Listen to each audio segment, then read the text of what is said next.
Welcome to T-Bone's Best of Roanoke show. Music, comedy, and conversation featuring HB, the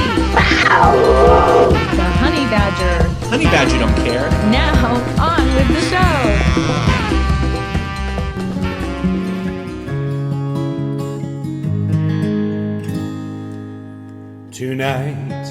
Tonight, while outside gales blow, we'll huddle by the fire near the warmth of the coals. We'll cast aside our weary thoughts, have ourselves a rest, safe within this port after a long journey's quest. We'll mend our spars and sails that were shattered by the wind, so they will take us out to sea, where we'll set sail again. Tonight,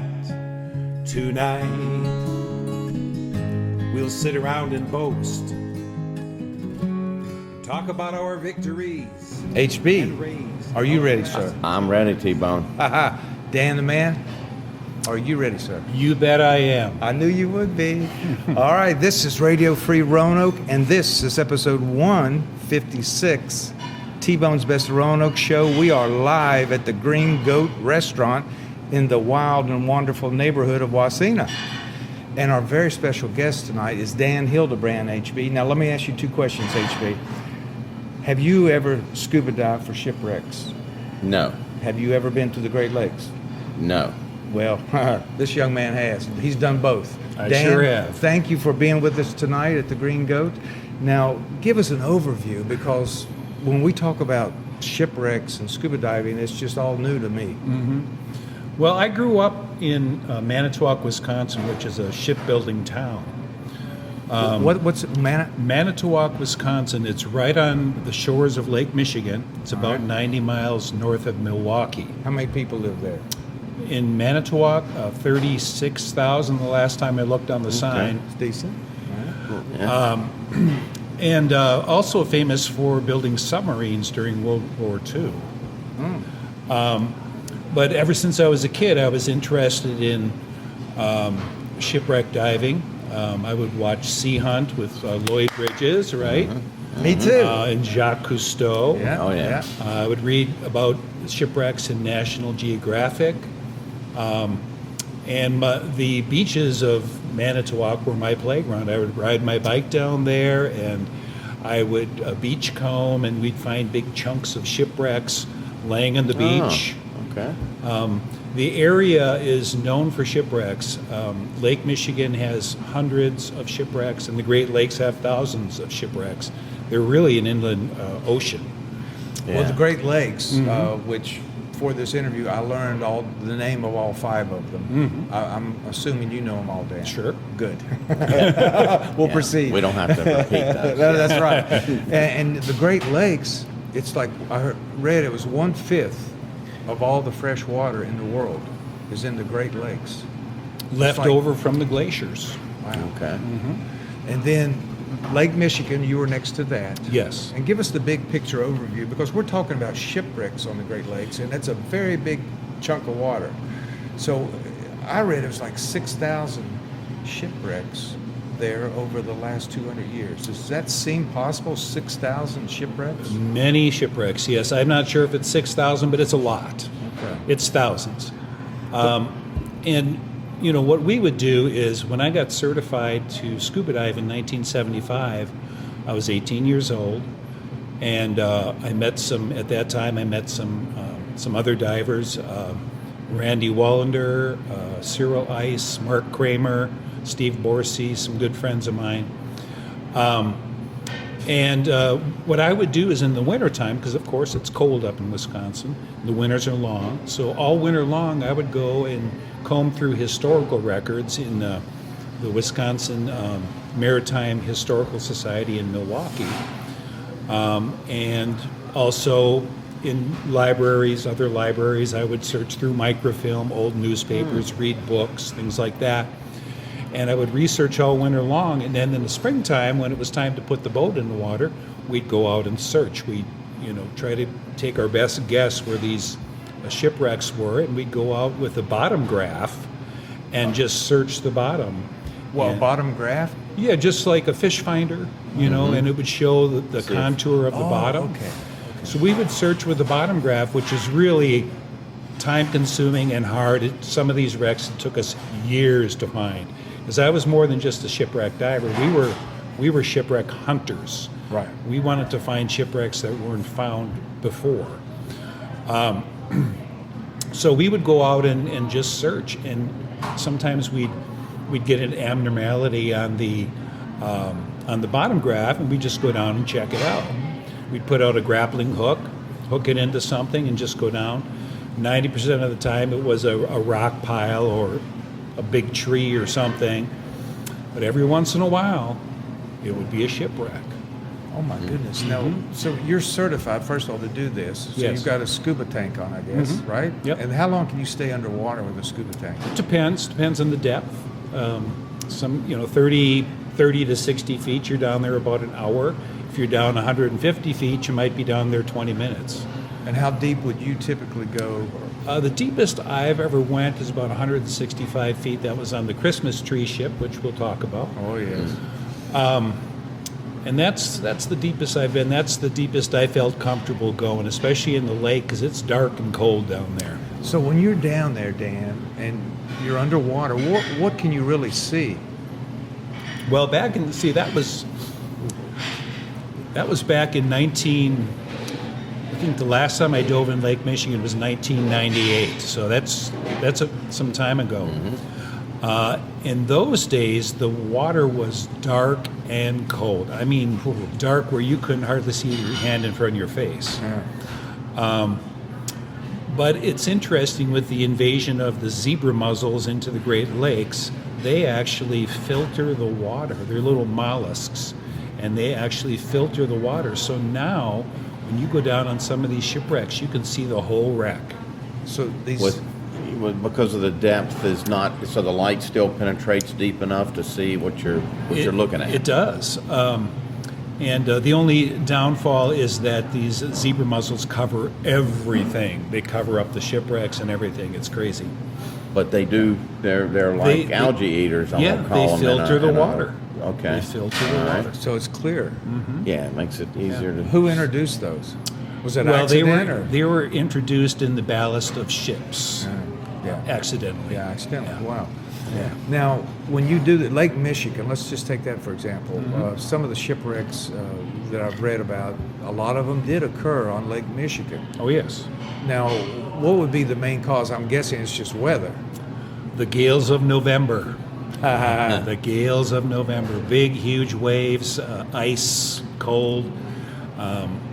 That was a lot of times it was collisions. Some of the Icebergs? ships were scuttled. Icebergs, not not really. really, yeah. No, because usually most of the lake traffic would stop when it got slow when down. the weather got Does that it ice? bad. It doesn't ice over. It has. Oh, it has. Okay. Once or twice. I think back in the 1920s or something. Yeah.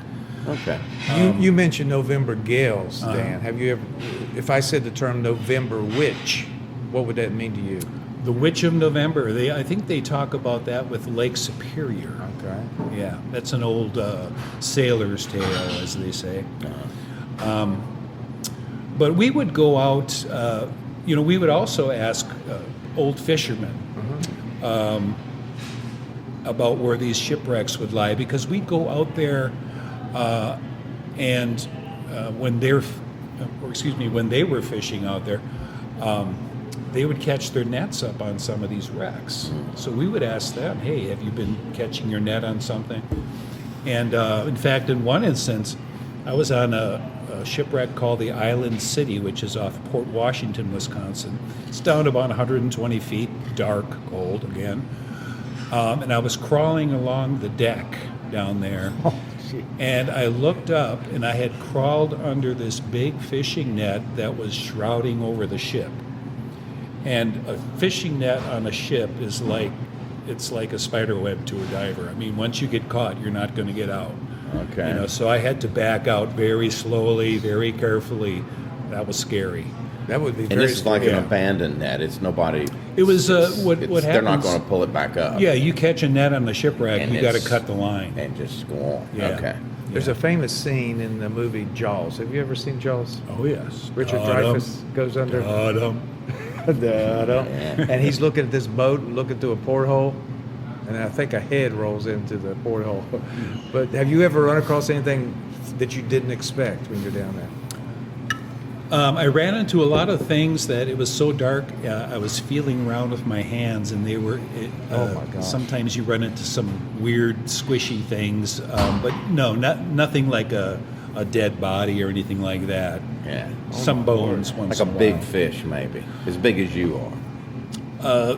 No? Not as big as I am. No? Okay. That would be a stretch, but usually on the shipwrecks, they have what are called burbets, which are kind of they look like a catfish head, and then it goes down, it tapers down to an eel-like body. And the old sailors used to say that burbets were the lost souls of old sailors or something like Yeah. that. But When you find these ships, have you ever been able to come back up and say, "Hey, do research, and this was what the name of this ship was"? Were you able oh to yeah, track them down? And yeah. identify them? Actually, there's a few shipwrecks that we found we couldn't figure out what it was, but they were just some old hulks or some old schooners or something. But most of them we figured out what they were. Yes. Okay. Well, most of them, I guess, wooden, right? Well, it depends. I mean, some were steel, some were wood. And they have brass on them, like a Oh, yeah. porthole or a bell or Still in good something. condition? That's what, Yeah. Oh, yeah, yeah. Because of the fresh water. Oh, okay. They don't that- deteriorate yeah. like in salt water. In fact, we found a wreck called the Francis Hinton, which sank right off of Manitowoc. What was the name of it? The Francis Hinton. Hinton. And it was a steamship, sank in 1919. And we threw out the grappling hook.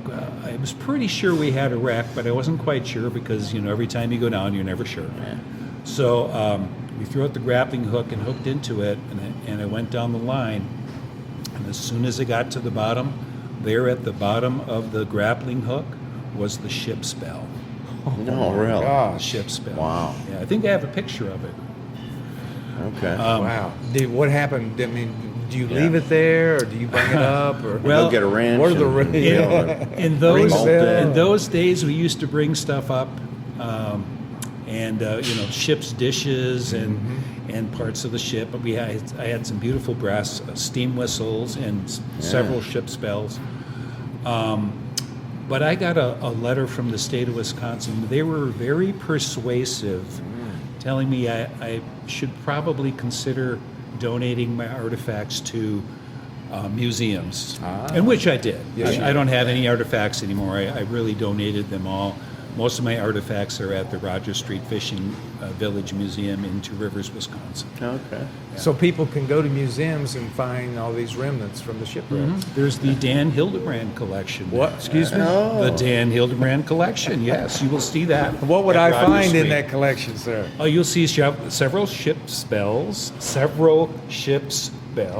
Yeah.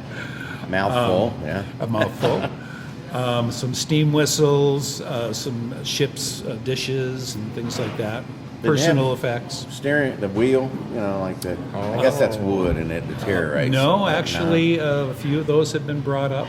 I'm not going to say by who, but Yeah. they've been brought up. Anchors, Yeah. giant anchors.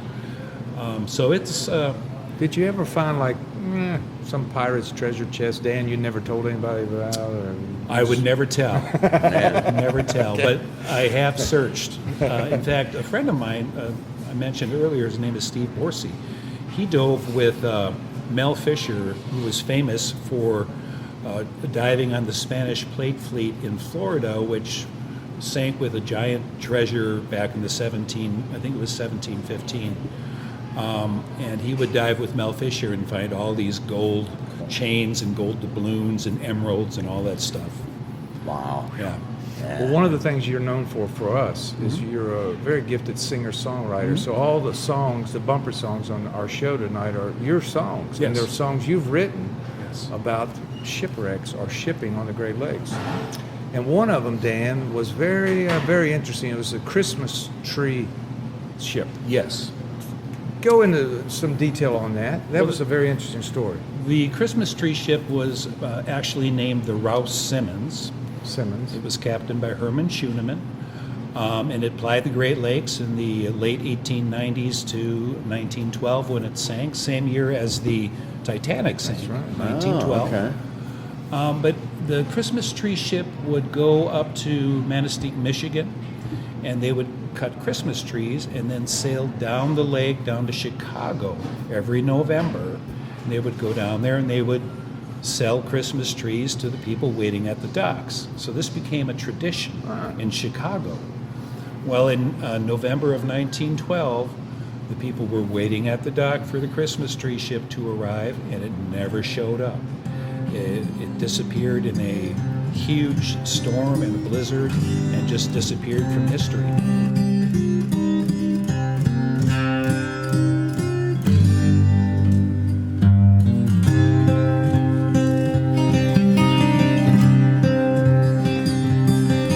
From Manistee with Christmas trees on a cold November day, a Yuletide run Lake Michigan on down Chicago way.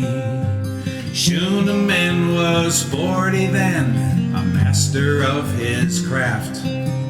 The Simmons was a sturdy ship, rigged fore and aft.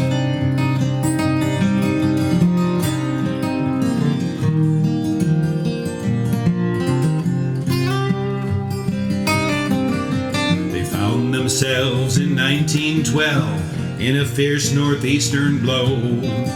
Waves crashed the rails, but on she sailed into a blinding snow. Flying signals of distress went off Kewaunee shore. 2 men were washed off the deck, lost forevermore.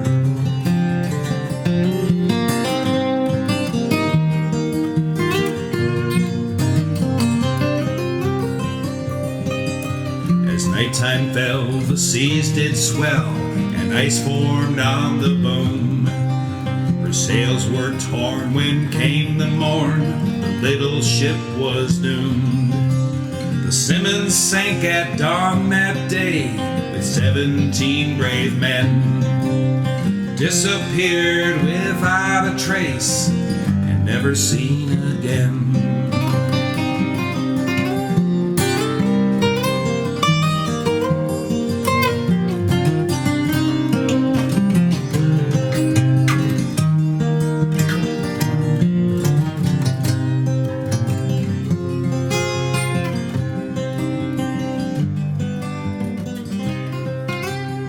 Well, in the 1970s, a guy named Kent Bill Richard discovered that wreck. And I've been diving on it many times. Again, it's in 165 feet of water. It's completely intact. You've been down there? I've been down there many times. I even brought up some Christmas trees, which I donated to the museum. Very by the cool. way. You brought up Christmas trees. Yeah, the Christmas trees are nothing but a stick with some branches on them Yeah. now. But some are still down there. Some Wow. are still down there. But really neat story. I mean, it's the classic shipwreck story. They even found a note in a bottle from the captain saying they were going down. He knew they were going to die. He was basically saying goodbye to everyone. And they found it on the beach, you know. So it's a pretty cool story, and it's pretty famous in Wisconsin. Well, So ships like that are like a time capsule too. they sure are. Yeah, it's a history Yeah. caught in time. Yeah, they found crocks with cheese still in the crocks after 100 years. Wow. You know. Yeah. Yeah, crazy stuff. Well, our Cracker Jack research team looked into this Christmas tree story. Yes. And they said, they described it as a floating forest because it had thousands of trees on it. And the captain you mentioned, his nickname was Captain Santa. And it went down. And then I think it was 1912, like you said. Yep. And then in 1924, some fishermen found the captain's wallet Yes. and gave it to the wife. Yes. Oh, wow. And also the fishermen, the way they found the wreck after all those years was the fishermen that were fishing off of Two Rivers, Wisconsin, would catch Christmas trees in their nets. And they knew they were close, so they got the coordinates for where they were catching these Christmas trees, and lo and behold, they found it. Yeah. For people who've never scuba dived before, are there any tips or guidelines you could give them? Like, make sure your oxygen tank's full, or what? Well, would you know say? how to swim, first of all. And the main thing with scuba diving is you have to be patient. You have to be a person that really doesn't panic. You know, you have to rely on your training. Like for instance, I was down on a ship called the Daniel Lyons. It was in 135 feet of water off of Kewaunee, Wisconsin. Sank in the 1860s. And I was down there. It was a heavy current, and it was again, it was dark and cold down there. And I started to hyperventilate. So I was really sucking my air fast. So I started to head back to the ascent line, and I ran out of air. What the? Hey, Dan, what happened? Yeah. Well, I'm still here. Yeah. But I was. What you have to do in that instance, when you're breathing air under pressure, and you run out of air, your first instinct is going to be to shoot to the surface as fast as you can. But you can't do that because you're breathing air under pressure, and those bubbles can get trapped into your, forced into your bloodstream and cause an air embolism. So what you do is you rise very slowly, blowing out the whole time very slowly. And the little bit of air that's left in your lungs will expand as you come up. And so you just have to you have to rely on your training, basically. Yeah. Where people get in trouble is they panic. They panic. Yeah. And now you get some people get sick or something, like they come up too fast. What's the name of That's that? an air embolism, or there's also the bends. That's what. Yeah. Yeah, the that's bends what- is when bends, you Yeah. when you get your tissues get so saturated with nitrogen from being down at depth that it just bubbles into your bloodstream. And in fact, a friend of mine did get the bends, and he had to spend the day in the hyperbaric chamber in Milwaukee. So Wow. it's not a pleasant experience. Now, here. I have dove in a pool that was deep, and I went to the bottom, and my ears, I remember and we're just talking a swimming pool, maybe 12 foot deep at the most, and the pressure in my ears was unbelievable. Yeah. So what happens? How do you keep that from happening? when You you're just diving? grab your nose like And this blow- and just kind of pressure. blow out gently. You don't want to blow out your eardrums, Right, you know. yeah. But you just blow gently, and that will equalize the pressure in your ears. It's also the same on an airplane. Right. Yeah. Okay. When you went under water, did you ever carry like a little knife attached to your leg? Oh or yeah, a just like harpoon? Lloyd Bridges did. Yes, Yeah, like Lloyd absolutely. Bridges. That's what I'm thinking. I always had my diving knives with me. Yes, absolutely. Because if you get caught in a fishing net or whatever, Yeah. you're going to try to cut yourself out. You know. Now, light is a big thing too, right? You got to have light. Yeah, I had always carried several lights. In fact, one time on the Christmas tree ship when it was pitch black, like I was telling you, I'm down 165 feet. I'm on the bow of the ship. I'm looking for the ascent line. The ascent line's gone. Now, a scent line is like a rope from the boat? Yes, so we hooked into it with a grappling hook, and then you go up that line so you can control your ascent. Okay. So I was like, dang, where's the ascent line? And I'm getting low on air. Well, what had happened was my friend that was down there, he had grabbed the grappling hook, and the current was so strong, it just he took off. I mean, he just hung on and it took off. Well, so I looked up into the darkness, and all I saw was blackness, but I saw this little bitty glint of light it looked like a star in the darkness. And so I thought, well, That's you know, heaven. leap of faith. So I Yeah. just headed for that light, and what it was my friend when he grabbed onto the grappling hook and got taken away, he had a little pen light that was hanging from his belt, and that little twinkle of light was enough to that? save me. Wow. Yeah, that was scary. And now knowing what's up and what's down, do you ever get, you know, Oh, yeah, I've you always can heard if the air bubbles, you know, naturally they're going to go up. Sure. So if You can see get those, disorientated really yes, easy. that's what I was thinking. Yeah. Well, what's it like being on the deck of the Christmas tree? That was an old wooden ship, and what is it like being on something like that? Is it kind of eerie or just kind It's exciting. Exciting? It's a little scary at first because you're going down, down, down. You can't see anything, and all of a sudden, you're on the deck of this old ship where all these people died. Yes. You know, 17 died on that 17. Yeah. Sure did. Yeah. You know, another time, I'm telling these harrowing stories. Please but do. I was diving in the Sturgeon Bay Ship Canal, which connects the Lake Michigan to the Bay of Sturgeon Bay and Green Bay.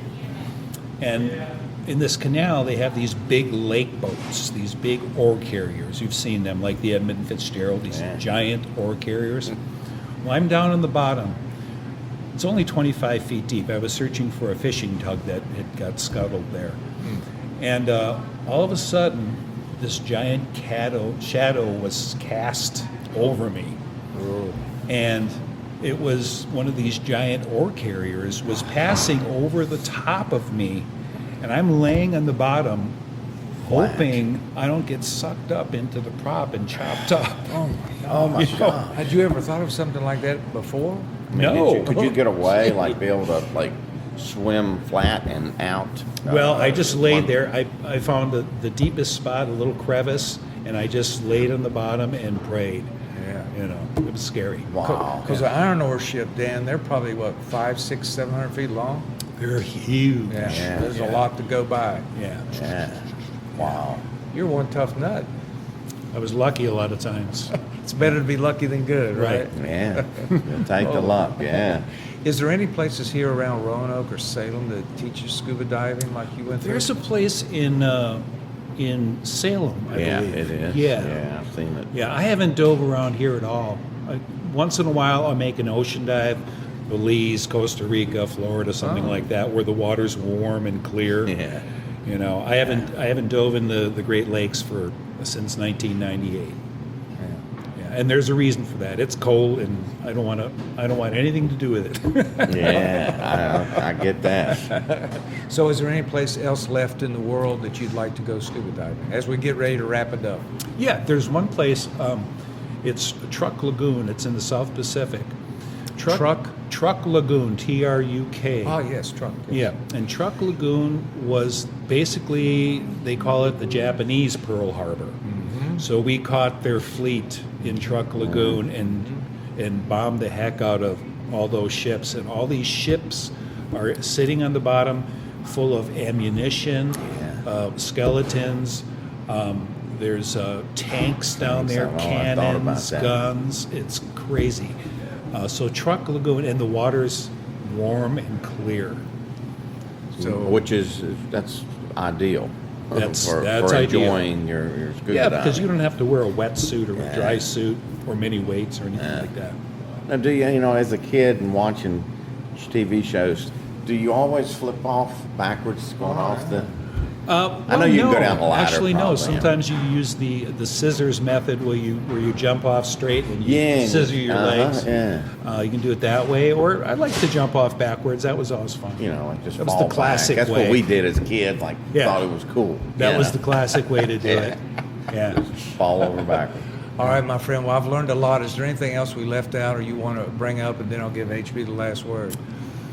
I don't think so. I think we've given them a taste of the shipwreck diving in the Great Lakes.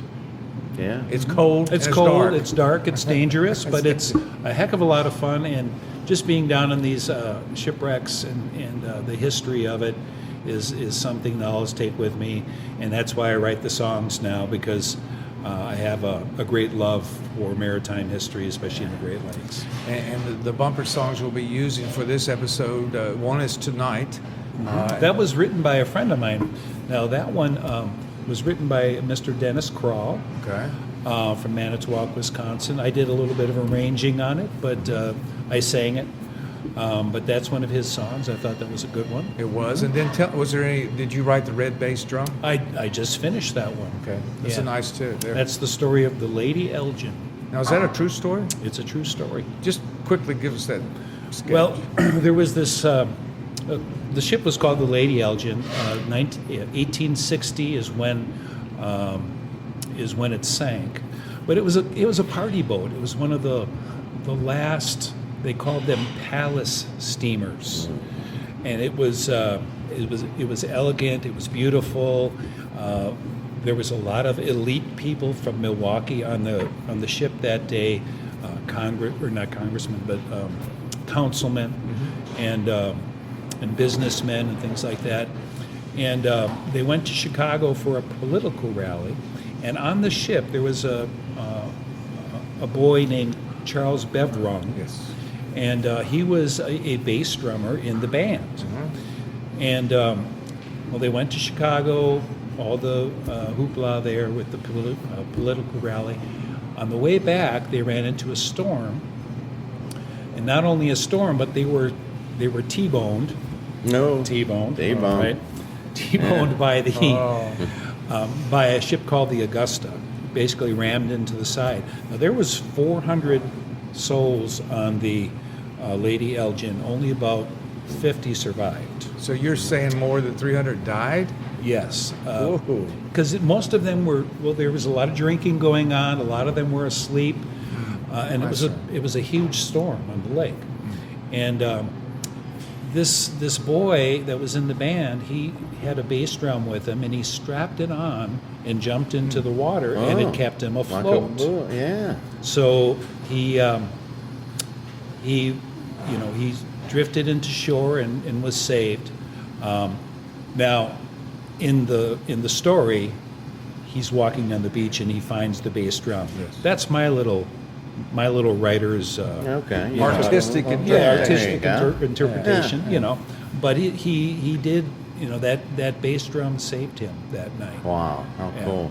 Based on true story. Well, anyway, that's our lead-in bumper. So, and then the Christmas tree song to close on your song. So I really liked how you intertwined "God Rest You Merry Gentlemen." Well, thank you. At the beginning of the end of that. Very well done. HB, you get the last word. I would love to scuba dive one day. I don't know if I ever will, but I can swim, so that's good. That's the best start for me. And check one of the boxes. But that's good. Where's your favorite place you ever went scuba diving? My favorite place? Well, it was probably my first place, which as soon as I got certified in 1975, some friends of mine and I went down to Florida and we dove the Florida Keys. Oh yeah. And I was on a boat for a week down there. It was an old PT boat from World War II that they converted into a diving boat. Cool. And we dove day and night for a week straight, and that was as soon as I got certified.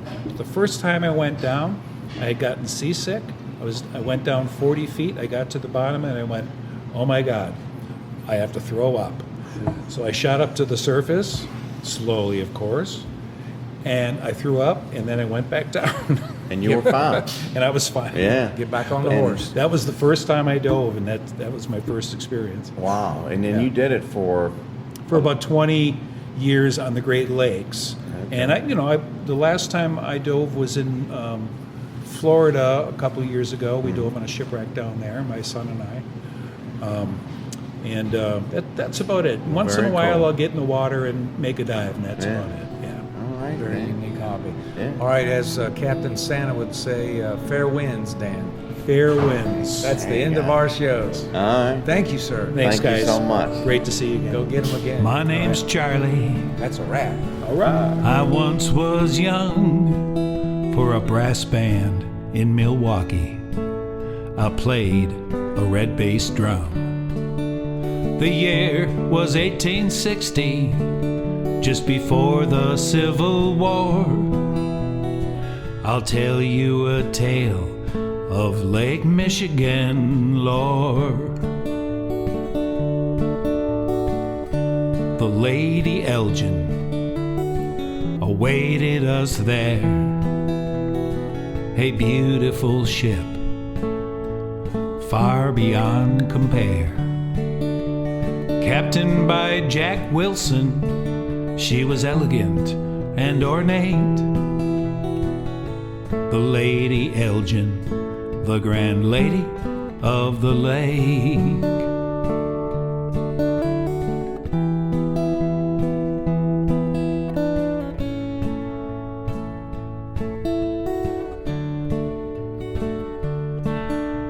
Hundreds cheered and waved to the crowd down below. And as we left the dock, we could hear the whistle blow. Paddle wheels turned, keeping time with the band, as they drank and danced on this lady so grand.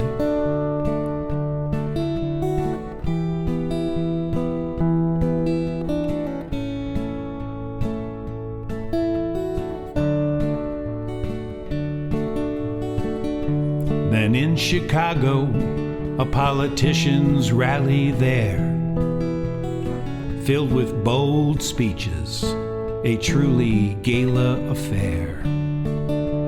Back on the Lady Elgin, for the voyage homeward bound, with the sound of distant thunder and nightfall coming down. Then the wind and the waves came raging, a heavy fog filled the air. It was in the early morning hours the two ships did collide. The Augusta rammed the Elgin and left the lady on her side.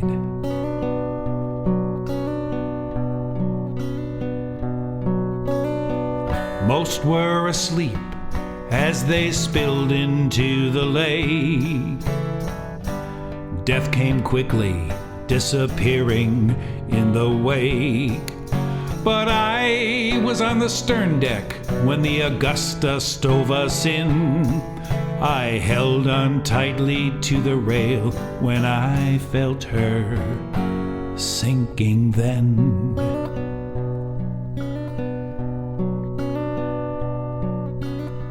Took one deep breath as I strapped on my drum, jumped into the dark water, cold, scared, and numb. Others tried to hold on to, but soon would slip below as I ride the rolling sea and the deadly undertow.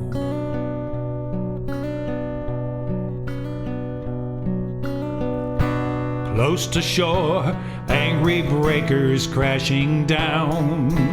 Many weakened souls so violently drowned.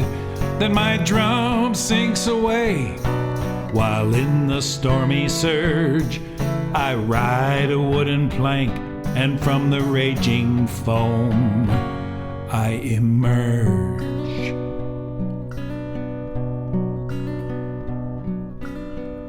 6 months later, along the lakeshore strand, a familiar shape lay half buried in the sand. My red bass drum lay tattered in the morning light, that same red bass drum that saved my life that fateful night.